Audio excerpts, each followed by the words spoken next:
முதலாவது, தேவனை குறித்த ஒரு சரியான அறிவு நமக்கு வர வேண்டியது அவசியமாக இருக்கிறது.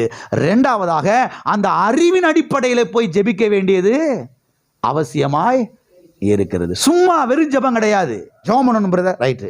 உபவாசம் இருக்கணும் பிரதர், ரைட்டு. நெடுமுழங்கால் நிற்கணும் பிரதர், ரைட்டு. இதெல்லாம் விளங்குது. வெறும் ஜெபம் கிடையாது.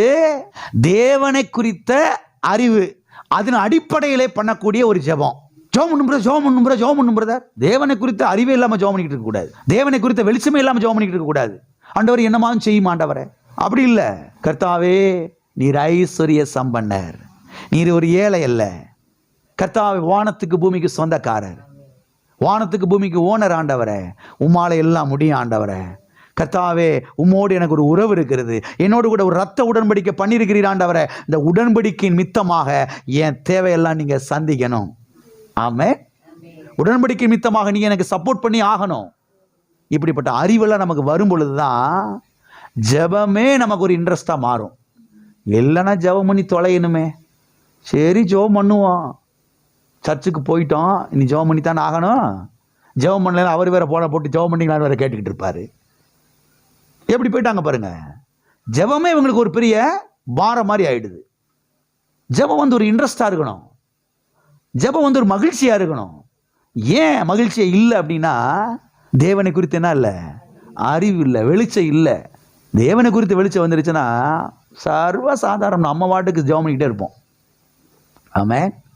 ஆகவே நம்முடைய தேவன் யார் என்பதை நீங்கள் கவனியுங்கள்.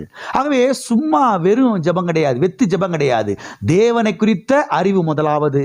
இரண்டாவது, அந்த அறிவின் அடிப்படையில் ஏறெடுக்கப்படுகிற ஜெபம், அதுதான் நமக்கு வெற்றி என்ன செய்யும், கொண்டு வரும். ஆசீர்வாதத்தை கொண்டு வரும், ஐஸ்வர்யத்தை கொண்டு வரும். ஆகையால் தான் நான் சொல்லுகிறேன், ஜெபிக்க வரும் பொழுது நான் யாருக்கிட்ட ஜெபிக்க வர்றேன் என்கிற ஒரு அறிவோடு கூட என்ன செய்யணும், ஜெபிக்க வரணும்.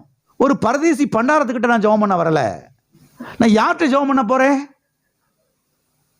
ஒரு பரதேசி பண்டாரத்திட்ட கிடையாது, ஒரு ஏழை கிட்ட கிடையாது, ஒரு ஒண்ணுமில்லாத ஆளுகிட்ட கிடையாது, ஒரு பிளாட்பாரத்தில் படுத்து கிடக்கிற ஆள்கிட்ட கிடையாது, ஒரு ஆலமரத்துக்கு அடியில் ஒரு கிழிஞ்ச பாயில படுத்து தூங்கிக்கிட்டு இருக்கிற ஒரு ஆள்கிட்ட போய் நான் என்ன செய்யல, ஜெபிக்க வரல.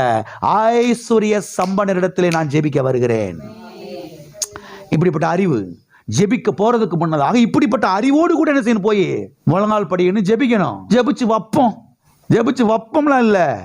ஐஸ்வர்ய சம்பன்னர் என்னுடைய தேவன், எங்க அப்பா, நான் அவர்கிட்ட ஜெபிக்க போறேன்.